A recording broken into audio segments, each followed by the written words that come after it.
비농업 부분 고용 보고서도 예상보다 훨씬 늦게 나왔거든요. 훨씬 늦게 나오면서 기준금리 그 인하 가능성도 더 낮아지고 뭐 그러면 이제 증시가 조정받을 수도 있었는데 이틀 전에 조정받고 증시가 올랐어요. 그 발표가 난 뒤로도. 그 시장은 이제 기준금리를 뭐 2번이나 하든 3번이나 하든 큰 관심은 없어 보입니다. 미국을 대표하는 30개 업종을 지수해서 만든 게 다우 지수고요. 미국을 대표하는 500개 종목을 지수해서 만든 게 S&P 500 지수입니다. 다우 지수나 S&P 500 지수는 뭐 뉴욕 거래소에 있는 거나 나스닥에 있는 거나 다 포함된 종목이고요.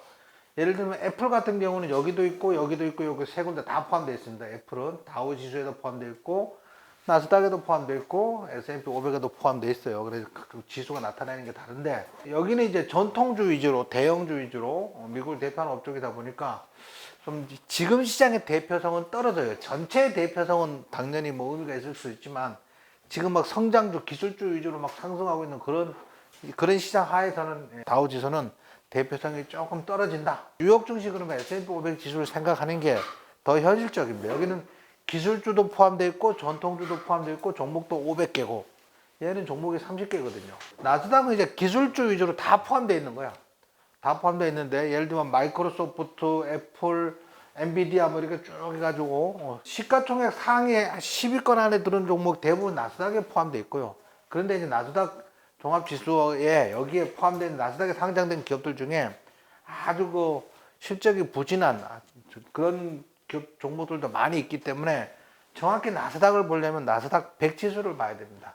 그냥 갈래적으로 나스닥은 종합지수를 보고 S&P는 500을 보고 뭐 이렇게 보고 있습니다. 전일 연준 당국자가 올해 금리 인하는 필요하지 않을 수 있다는 발언에 하락을 했거든요. 근데 제가 그 매매훈련 일지에 보내드린 거예요. 점도표에 원래 그 2명이 올해 동결할 거라고 점을 찍어 놨었어요.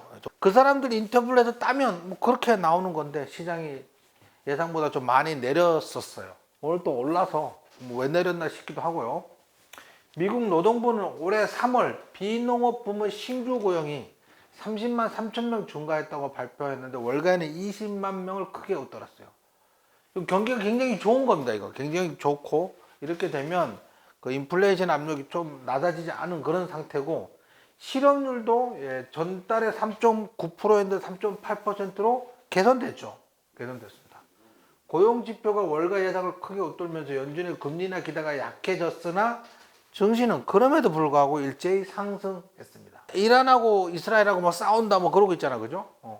그런 것 때문에 이제 유가가 많이 상승을 하고 있고 오늘 고용이 늦게 나오면서 금리 인하가 늦춰질 가능성이 높아졌는데 증시는 상승했다. 이게 조금 안 맞는 거죠. 제가 이제 증시가 조정 나오는 걸 다들 싫어하시는데 길게 가려면 좀 조정받고 가면 더 안정적으로 갈 수 있다. 뭐 그렇게 생각을 하는 건데 계속 상승을 하고 있으니까 단지 많이 오른 상태에서 조정받지 않으면 많이 올라가는데 제한적이라는 거죠. 그래서 조정받고 가면 오히려 더 크게 강하게 상승할 수도 있다. 이렇게 시장을 이해하시면 되겠습니다. 그 다음에 미국 인플레이션이 높은 수준을 유지한다면 연준이 기준금리를 추가로 인상해야 할 수도 있다고 미셸 부분 연준이사가 발언했다. 미국 증시는 올랐어요. 10년물 채권금리가 2% 오르고 2년물 채권금리가 2.3% 올랐어요.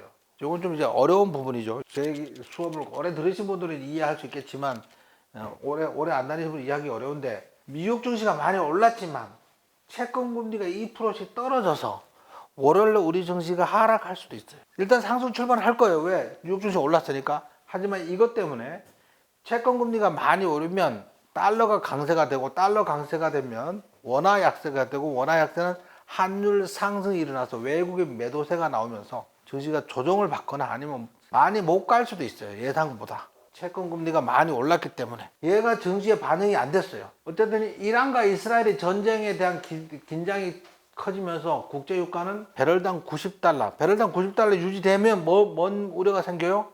인플레이션 압력이 강해지는 거야. 얘가 좀 많이 떨어져서 70달러 저점까지 떨어져서 인플레이션이 안정되고 있었는데 얘가 90달러대를 오랫동안 유지하면 유지할수록 원유 가격이 올라가고 휘발유 가격이 올라가면 물가 상승률이 굉장히 큰 비중을 차지하잖아요.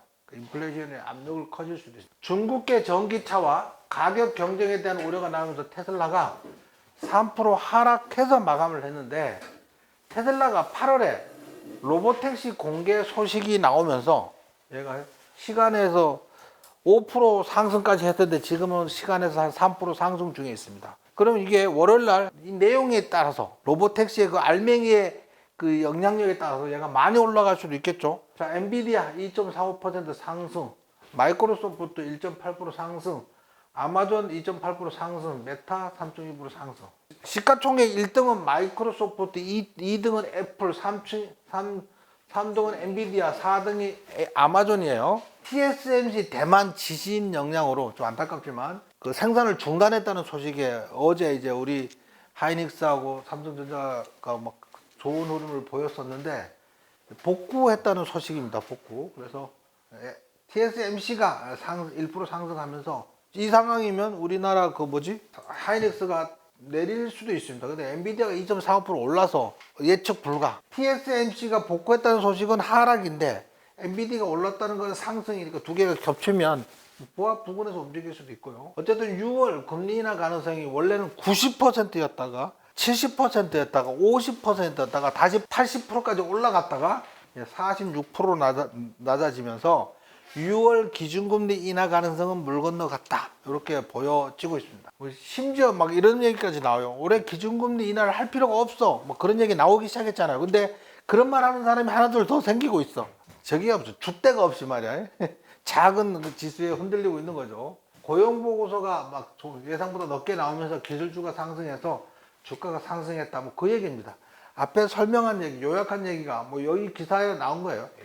연준 금리나 경로에 대한 불확실성이 남아 있음에도 불구하고 투자자들이 강력한 월별 고용 보고서를 소화한 후 불안감을 떨쳐내면서 상승세로 마감을 했다. 미국 노동시장은 3월에도 계속해서 좋은 모습을 보였고 고용주들은 경제학자들의 예상보다 훨씬 많은 30만 3천 개의 일자리를 추가했으면서 실업률도 3.8%로 다시 떨어졌다. 지금 시장 상황은 뭐 섣불리 예단하기가 어려운 그냥 금리 인하 가능성이 계속 이어진다면 증시가 계속 올라갈 거야 뭐 이렇게 얘기하지만 지금처럼 흔들리면 작은 악재에도 왜냐면 S&P 500하고 다우지수 나스닥이 사상 최고치를 계속 경신하고 왔었잖아요.